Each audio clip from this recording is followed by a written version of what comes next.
This month is all about sciatica. So today we're going to talk about a pose that really focuses on stretching the piriformis muscle out. Now you can do this on the mat. It's a reclining pigeon or a figure 4 pose, or you could even come into pigeon on the mat. So we're going to I'm going to use my table. You can use a couch, you could use a chair, depending on the size, the width of your chair. A lot of times if I'm practicing this at home, I will just use my bed because that's a good height for me. So the standing leg, we're not going to lock the knee out. We're not going to hyperextend. You can leave a soft bend in it if that's comfortable. We want to make sure those toes are pointed straight forwards. And as we come into this stretch, we're going to level the hips out. And we can bring the toes on the bent leg towards the shins. Now this might be enough. That might be enough, and that's okay.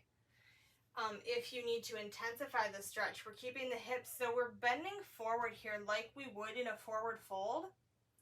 So we're bending at the hip joint, meaning the ball and socket are rotating around each other.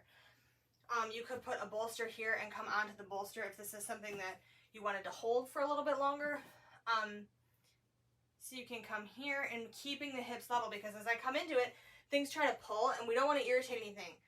So you want to be mindful of that. So we can stand up and bring the leg down.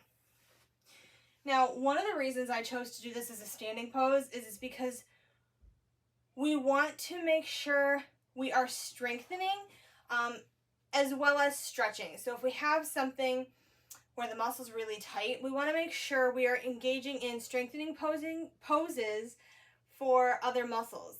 So for instance, maybe we need to strengthen the glutes. Maybe we need to strengthen the core, but we need to stretch out the piriformis. Okay, so this is an easy way to do that. We can even be partway in the pose here. If you're really tight, foot is pointed forwards, toes are hanging off here. So on this bent leg, my ankle is not on the table very much.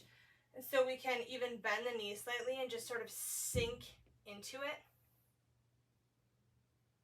keeping the hips level here. But I like this variation. I think it's easy for people to do at home.